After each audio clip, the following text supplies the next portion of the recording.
Underwood and Flinch by Mike Bennett.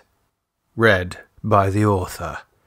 Copyright Mike Bennett, 2008 to 2012. For more information, please go to underwoodandflinch.com. Episode 12. The calm, almost flat Mediterranean shimmered in the heat haze, its surface glittering in the sunlight as its small waves rolled quietly against the beach. Keith started, realizing he was in danger of dozing off. He wasn't wearing his cap or any sunblock. If he fell asleep in this heat, he'd probably wake up in accident and emergency. Where was everybody? On a day like today, Benidorm's beaches should be heaving with people, yet there was no one to be seen or heard anywhere. He had the beach to himself. If it wasn't so eerie, it would be great. But it was eerie. A bead of sweat rolled down his forehead and into his eyes. He blinked, but the salt still stung, and he tried to wipe his eye, but he couldn't. "Bummer, isn't it?" said a voice beside him. Keith tried to turn his head, but again he couldn't. He looked from the corner of his right eye and saw Mark Coleman's face next to him. A couple of flies crawled on Mark's lips, but he didn't seem concerned. "Mark, you're dead." "You don't look so good yourself, you stupid cockney wanker." "What? Who are you calling a wanker?" "Look around, Keith." "Oh, I forgot. You can't. Well, take my word for it, there's just us. So I must be calling you a wanker, mustn't I?" Keith made to grab Mark, but found he couldn't. It was as if his arms had gone to sleep. "See where your stupid macho revenge crap has got us, Keith." "Fuck off, Coleman. Your dying was your own fault. You should have hid yourself better." "Oh, hark who's talking."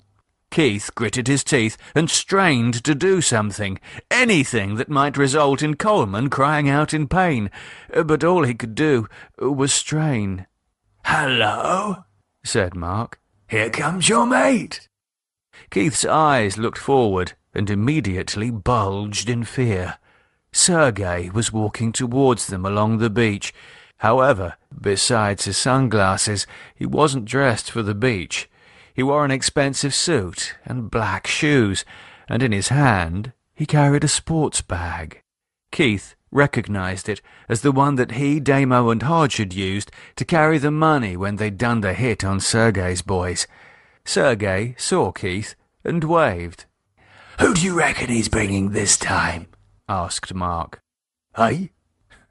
In the bag. I reckon it'll be that bastard Damo.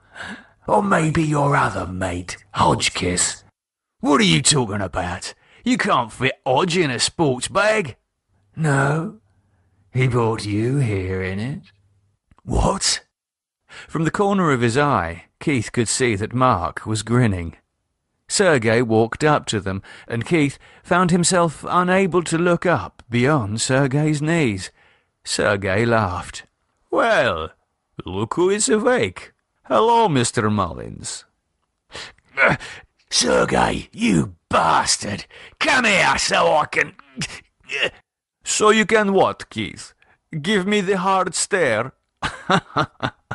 Segei hunkered down in front of Keith and peered at him over the top of his sunglasses. "You don't have nobody to help you this time, Mullins." He started laughing, and Coleman joined in. As best he could, Keith looked down. Instead of seeing his body, he saw the seat of a bench, sticky with congealed blood. A fly landed on his nose, then another. A whimper of fear escaped him. "Oh, don't be sad, Keith Mullins," said Segei. "I have bought you some company." He began to unzip the sports bag. Inside, Keith saw smooth blonde hair, streaked and clotted with black blood. Keith whimpered again, a long, keening sound. "Keith?" Michelle's voice, muffled and frightened. "Michelle!" cried Keith. "Oh, God, no! Please, God, no!" Segei reached into the bag and gathered the locks of hair in his fist. "No!" Keith's head shook from side to side, but it wasn't him shaking it. "Keith!" Keith opened his eyes to find himself in bed. Michelle stopped shaking him. He sighed with relief to see her head was still firmly attached to her shoulders. "Oh, God! Nightmare! It was only a nightmare." "I could see that. Blimey! I thought you were going to start screaming any minute." Yeah, I probably was." Keith pushed himself up onto his elbows. "I couldn't move or nothing. I was like a headless corpse, but I was the head bit, if you know what I mean." Michelle put her arms around him, and Keith moved into her embrace. "My head was cut off and sitting there on a bench next to that druggy geezer's." "Oh, that's awful, Keith. No wonder you were so upset." She stroked his head, its shorn stubble rasping beneath her touch. Keith closed his eyes. Hodge was right. He had to tell her. Not everything, but at least some of it. She was in danger if he didn't. That was what the dream had been about, a warning from his subconscious of what would happen to him and her if they weren't careful. He sat up and took her gently by the shoulders. "Shell, I have to tell you something." "Oh? Tell me what, darling?" He looked into her eyes. What could he tell her? Should he tell her that he was a murderer? That he'd murdered 3 men in cold blood and that their murders had led to the decapitation of another completely innocent man? No, bad idea. He swallowed. "You remember that Russian bloke we sold the pub to?" Michelle's expression soured, and she nodded. "Oh, yeah, old Segei, what's his name?" "Yeah, that's the fella. Well, I think he might have had something to do with that decapitation on Ibiza." Michelle frowned. "What makes you think that?" "Because," Keith began nervously, "because the bloke who got decapitated was Mark Coleman." "Eh? Who's he when he's at home?" He was a bloke I knew, and, well, he was involved with Segei." "What do you mean? He worked with him?" "Not exactly, no. Coleman was involved with Segei, and I was involved with Coleman." "What do you mean, involved? You make it sound like you were in some kind of gay love triangle." "I mean we was all involved in drugs, Shell. I used to buy drugs from Coleman back in Benidorm, back when, me and the lads were making a bit on the side dealing to the locals."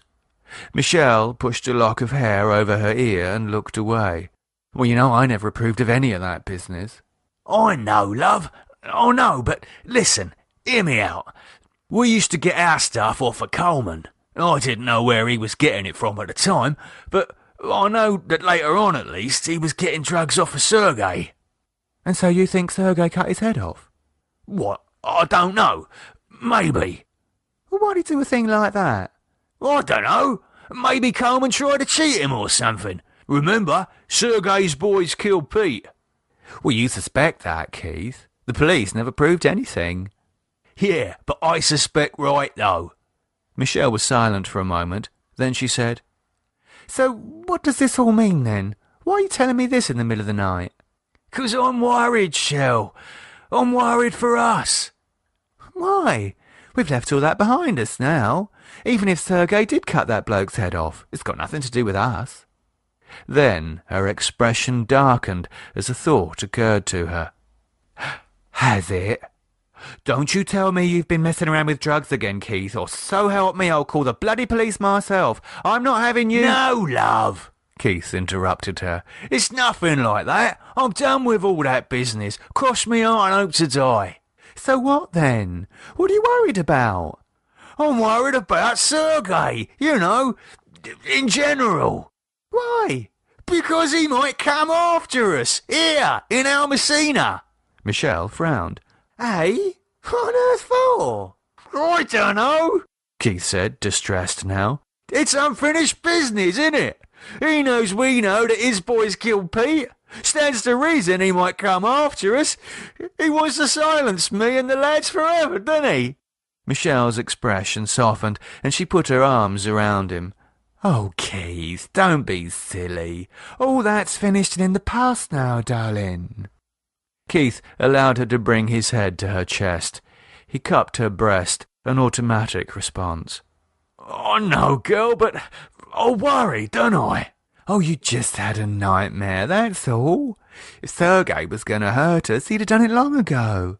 Yeah, I suppose you're right, Shell, but I just want us to be careful, you know, that we don't say nothing to nobody about how we sold the pub to Segei or had anything to do with him whatsoever, ever, like.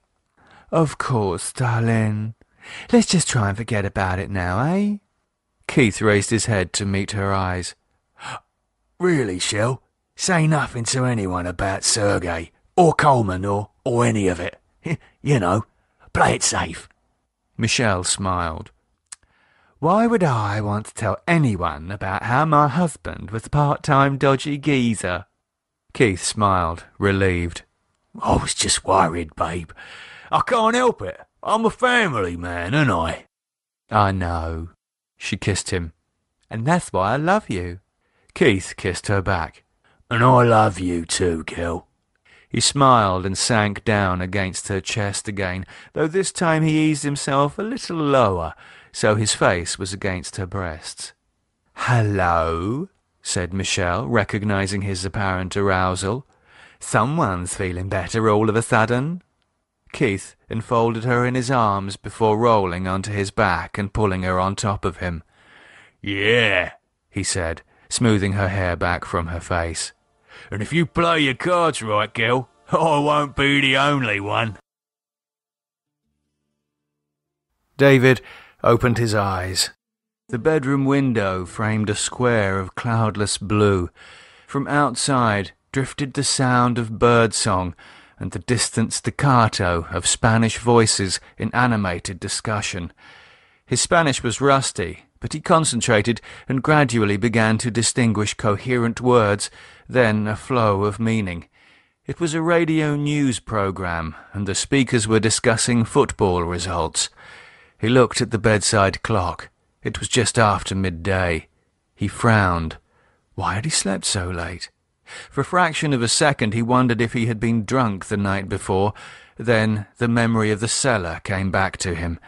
He closed his eyes, and his mind replayed the events exactly as he had experienced them. As it did so, he felt again the terror, the certainty that he was going to die at Underwood's hands. Then he remembered Conchita's voice close to him in the darkness. She had found him, blind apparently, and raving like a lunatic at nothing. Nothing. No, it had been real, even though all tangible evidence plainly stated otherwise. She'd cleaned him up and put him to bed. She said she'd check on him during the night. David suddenly raised his head and looked around, half expecting her to be sitting in a chair, watching him. But he was alone. He sighed and dropped his head back onto the pillow. So what had happened? Was Conchi right? Did he imagine it all? No, that wasn't possible. It had all been too real. In which case the only options remaining were either he was going crazy, or Underwood had manipulated his mind. Much as he preferred the idea of his being a candidate for a nice, safe, padded cell somewhere far away from all this, he knew for sure it was the latter. Underwood had made him see and hear things that weren't real. But more than that, he'd managed to induce temporary blindness in him. Or was that somehow part of the whole illusion? What if he hadn't really experienced blindness, only a further manipulation of his senses, an illusion of total darkness? If Underwood had made him see the light bulb move and shatter, making him see nothing at all would be nothing by comparison. David sat up. He set his pillow against the headboard of the bed, then sat back against it. He took his cigarettes from the night table and lit one. Jesus Christ, he thought. What kind of mental power must Underwood possess to be able to do that? It wasn't even as if he was up and walking around yet. He was still in hibernation. Or was he? Could he be awake already? No, we've dismissed that possibility. He's unconscious and he needs to be resurrected. That's what all this is about. So what if it happened as part of Underwood's dream? If Underwood's dreams had reached out and somehow affected reality? No, that was insane. What he needed were facts. He took a long draw on his cigarette, and then suddenly remembered that John had said something about notes he'd made for him, files he'd left for him on a computer that explained everything. Facts. Everything John had known about Underwood, perhaps everything Arthur had known too. David stubbed out the cigarette and sprang out of bed. He glanced again at the clock. How long did he have before the resurrection ceremony began? And Lydia, when was she getting back? He had to hurry. There was a lot to learn before now and sundown. As he entered the bathroom, he stopped at the sight of himself in the mirror. "You could still run," he said to his reflection. "You don't have to stay here. Lydia can do everything." He saw the cut on his forehead and lightly touched the area around the scab. It ached dully. He walked up to the wash basin and looked deep into the mirror. No. One way or another, he's my responsibility now. You can't run, you can't hide. You have to stay and see this through to wherever it takes you. Okay? For a few moments he was silent. Then his reflection nodded slowly back at him. Okay. He turned and got into the shower. 20 minutes later, David walked into the kitchen. The radio was playing flamenco music, and a plump woman who looked like she might be in her early 50s sat at the kitchen table weeping steadily into a wad of kitchen towels. David cleared his throat. Buenos dias, senora. Soy David. David Flinch. The woman looked up. She wiped her eyes and got to her feet. "Ah, Senor Flinch. Pardon me. I'm so sorry about your brother. He was a wonderful man." "Thank you. Please don't get up. Anna. I am Anna, the housekeeper." "Hola, Anna." He extended his hand. "Very nice to meet you." Anna shook his hand and sniffed. A heavy tear rolled down her face, and she wiped at it with her tissues. "The same, senor." "Please, I'm no senor. Just call me David." "Thank you, senor." David smiled and looked around. "Do you mind if I make myself some coffee and toast?" Anna started to get up. "Please, this is my job. You sit." David held out a hand to stay her. "No, you're upset, really. In fact, can I get you anything? Coffee, tea?" Anna sat down again. "No, thank you, Senor David. I'm not thirsty." "You sure?" said David, opening the cupboards and peering among the contents. "Yes, I am sure." She pointed to a cupboard in the corner above the coffee percolator. "The coffee is in there and the bread is in the fridge. It keeps better in the fridge." "Thank you."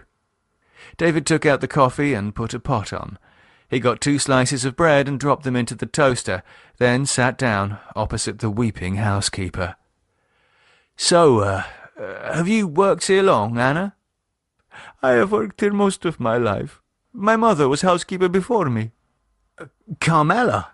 David asked, remembering the housekeeper who had been around when he was a child. "You're Carmela's daughter?" "Si, yes. She was my mother." "Really?" "Si, senor. She died 4 years ago." "Oh, I'm sorry to hear that. She was a lovely person." "Thank you." Anna smiled. "I remember you, you know, when you were a boy. I used to help my mother sometimes in the kitchen with the cooking and the cleaning, and I remember when you used to come and visit. You have grown into a fine young man." David's eyebrows bobbed with interest. Yes, he remembered Carmela's daughter. She had been a lot older than him, dark-eyed, raven-haired, and when he entered puberty, capable of making him blush from head to toe with even a suggestion of a glance in his direction. Was this her? He looked closely. Yes, the skin around the eyes was fleshier, but they were the same. As if on cue, he felt a blush rising to his cheeks. "Oh, my Anna, yes, I remember you now. How are you? I mean, in general, aside from the current situation." "I am very well, thank you, senor." "Please call me David." She smiled. "David. Is there a Mr. Anna?" "No, I am married to my work. Taking care of Mr. John and his house leaves me no time for anything else." David wondered for a moment if John and Anna had ever been lovers. Behind him, the toast popped. He got up and went to butter it. "Ah, poor John. It's so sad for him to have held on for so long and then to die on the eve of his life's expectation." David poured his coffee. "Yes, he was looking forward to it, as are we all," said Anna, as David came back to the table. "Lord Underwood is also my life's expectation." "I see. So you're a part of the, He gestured vaguely, hoping she'd finish the sentence for him. "The sect?" "Yes." "Sí, claro, of course." Right," David nodded.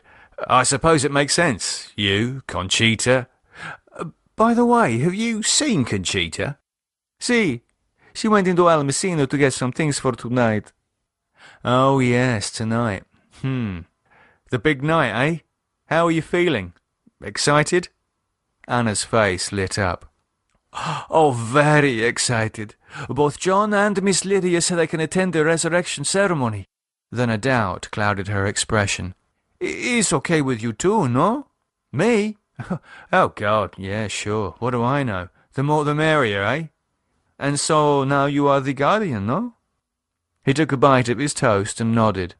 "It is a great honor. You too must be very excited." He shrugged. "Well, excited isn't exactly the word I'd use." Anna frowned. "No? What then?"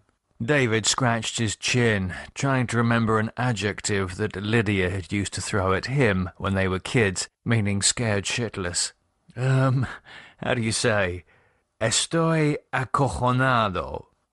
Anna laughed. "See, I suppose it is understandable. You are unprepared." "Oh, you could say that." "Do not worry, Senor David. You will be well. John had much faith in you." David smiled. "Well, thanks. I hope it was justified. Tell me, Anna, what do you know about the ceremony tonight?" "I know only that which is permitted for me to know." "Which is?" "The arrangements for the catering, the food. This is my task." "The catering arrangements?" "See, for the sect members who are attending." "You mean it's going to be like a soiree or a party? For how many people?" Anna sighed. "Things have been difficult these last few months, senor. There have been many arguments between your brother and sister. Miss Lydia has said me one thing, John he says me another. I suppose now John has passed on, Miss Lydia wins, no?" "What, so how many people does she want?" 30 people. 30? What, in the cellar? It'll be packed." Anna shrugged. "Of course, the final decision rests with the guardian, so maybe you will change things." "Why does Lydia want so many guests?" "It is not what she wants, it is what they want. The sect is worldwide and has many powerful people. All of them want to come tonight. Lydia has been making the decision since John has been sick." "So John wanted less people?" "See, he says it is the wish of the Lord Underwood." David nodded. "I see. It's quite a pickle." "What is pickle?" "Never mind." He popped the last of the toast into his mouth. "If you'll excuse me, Anna, I think I need to learn more about these wishes of Lord Underwood." Pardon, senor, but how much do you know about the resurrection ceremony?" Well, pretty much nothing, actually." "Nothing?" Anna sat up straight in surprise. "Nada? Nada. What do you know about the role of guardian? Not a lot. About the rules of etiquette and domestic service? David shrugged. What can boil an egg? What about the resurrection ritual? Surely you know how that is to be performed, no? No. Anna looked at the wall clock, then back to David. You are going to need another coffee, I think. Yes, I think you're right. David got to his feet. Could you bring one along to me in the study in about 10 minutes? Si, senor. Muchas gracias, Anna. I'll, be in the study. David finished the last of his first cup of coffee, then left the kitchen. Anna smiled, then shook her head resignedly. Joder. Thank you for listening to Underwood and Flinch. To buy Night Crossing and other stories and novels by me, please visit MikeBennettAuthor.com or search for me on Amazon. More episodes of Underwood and Flinch will be added to this YouTube channel shortly. In the meantime, please lend your support by clicking the like button on all of the episodes, maybe leaving me and other viewers a comment, and of course, by sharing to your social networks. Thank you.